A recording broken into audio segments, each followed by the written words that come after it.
মেঘার engagement উপলক্ষে ওর বড় মাসের পরিচয় দেওয়া দেবলীনাকে ছদ্মবেশে চিনতে ইন্দ্রাণী গাঙ্গুলি ভুল করলেও কুসুমের চোখকে কোনো মাথায় ফাঁকি দিতে পারেনি মেঘা। হ্যাঁ বন্ধুরা, ভিডিও তো লাইক দিয়ে দেখতে থাকুন। যে মুহূর্তে কিনা ইন্দ্রাণী গাঙ্গুলি সেখানে আসা মাত্র হঠাৎ করে যখন কিনা মেঘার সঙ্গে সেই বয়স্ক করে ছদ্মবেশ ধারণকারী দেবলীনাকে হাতে নাতে ধরে ফেলে, ঠিক সেই সময় ইন্দ্রাণী গাঙ্গুলি বলতে থাকছে, কী ব্যাপার মেঘা, সে কখন থেকে সমস্ত লোকেরা নিচে তোমার জন্য ওয়েট করছে, কিন্তু তুমি এখনও আসছো না কেন বলো তো?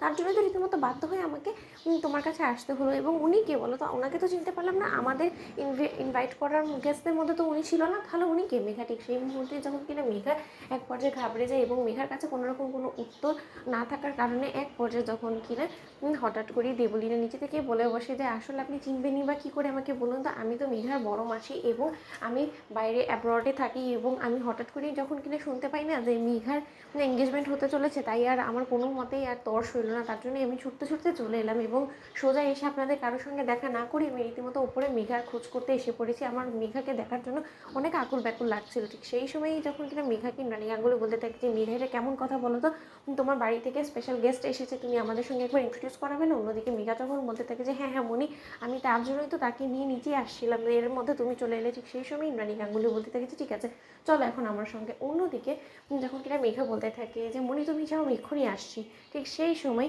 ইন্দ্রাণী গাঙ্গুলি সেখান থেকে চলে গেলেও যখন কিনা কুসুম দরজার আড়ালে দাঁড়িয়ে হঠাৎ করেই লক্ষ্য করে যে নেহার যাকে কিনা বড় মাসি বলে চালিয়ে দিল ইন্দ্রাণী গাঙ্গুলির নজরে, সেই বড় মাসি রূপে দেবলীনাকে যখন কিনা মেঘা নিজে নাম করে বলতে থাকে যে দেবলীনা, তুই কেন বুঝতে পারছিস না লক্ষ্মীটি বোন আমার, তুই এরকম ছদ্মবেশ ধারণ করে কতক্ষণ লোকের চোখে ফাঁকি দিবি বলতো?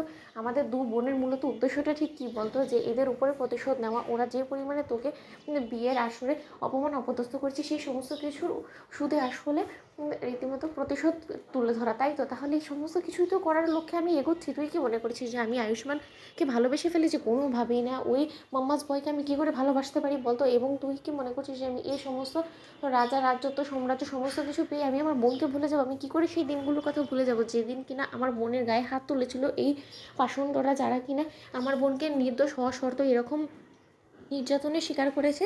সেই সমস্ত কিছু আমি এক নিমিষে কী করে ভুলে যেতে পারি? আফটার অল আমি তো জয়িতান্তিকে কথা দিয়েছি যে আমি এই গাঙ্গুলি বাড়ির প্রত্যেক কটা মানুষকে রীতিমতো এমন অপমান অপদস্থ করবো যে ওরা কারোর সামনে যাতে মুখ না দেখাতে পারে। অন্যদিকে দেবলীনা যখন বলতে থাকে যে দেখ মেঘা, তোকে কিন্তু আমি এই বাড়ি সর্বনাশ করার জন্যই পাঠিয়েছি এবং সেটা যদি সাকসেসফুলি তুই না করতে পারিস এবং আজকের এই অনুষ্ঠানের মধ্যে আমি যদি সেটা টের না পাই, তাহলে আজকে তোর জীবনের শেষ দিন হবে, তুই কথাটা মাথায় রাখিস। অন্যদিকে এই সমস্ত কথাবার্তা কুসুম যখন কিনা আড়ালে দাঁড়িয়ে শুনে ফেলে এবং কুসুম বলতে থাকে যে তার মানে দেবলীনা ম্যাডামের হয়ে এবারের প্রত্যেক কটা মানুষের উপর প্রতিশোধ নেওয়ার জন্য মেঘা ম্যাডাম এ বাড়িতে ঢুকেছে। সর্বনাশ। তো বন্ধুরা, লাইক শেয়ার করে সাবস্ক্রাইব করুন।